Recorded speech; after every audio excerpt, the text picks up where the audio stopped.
નવરાત્રીના પાવન અવસર પર પ્રથમ નોરતે આજે વહેલી સવારે સુરત અંબાજી મંદિર અંબિકા નિકેતન ખાતે માતાજીની ભવ્ય પૂજા આરતી કરવામાં આવી હતી। મોટી સંખ્યામાં ભક્તોએ દર્શનનો લાભ લીધો હતો।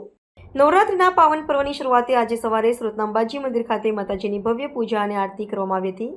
આ પ્રસંગે ભક્તોની ભારે ભીડ જોવા મળી હતી। આ પવિત્ર અવસરે મંદિરના પૂજારીઓએ સમગ્ર સુરત શહેરની સુખ શાંતિ અને સમૃદ્ધિ માટે માતાજીના ચરણોમાં હાર્દિક પ્રાર્થના કરી હતી।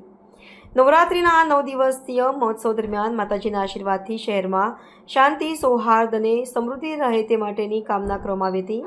મંદિર પ્રશાસન તરફથી જાણકારી આપવામાં આવી છે કે નવરાત્રિ દરમિયાન સંકલ્પિત કાર્યક્રમો અનુસાર દરરોજ માતાજીની વિશેષ પૂજા અને આરતી કરવામાં આવશે, જેમાં ભક્તો સામેલ થઈ શકશે। પહેલા નવરાત્રએ ભક્તોને રેલિંગ લગાવવામાં આવી છે, પાણીની સગવડ કરવામાં આવી છે, તેમજ પ્રસાદ કોઈ બી એ લોકોને ધક્કાટુકી નહીં હોય એ માટે બધા ભક્તોની સગવડ કર્યા।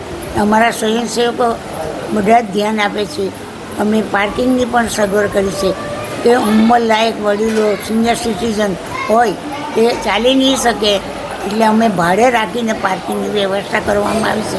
જેટલી બનતી હોય એટલી અમે ભક્તોને માટે આગ્રહથી અમે કરીએ છીએ કે એને સુવિધા મળે ને હજારો ભક્તો લાખોની જગ્યામાં આવે, હજારો આવે, માં એમને આશીર્વાદ આપે ને ખૂબ ધન્યવાદ લઈ બને એ લોકોનું આરોગ્ય સારું રહે અને આશીર્વાદ લઈને જાય।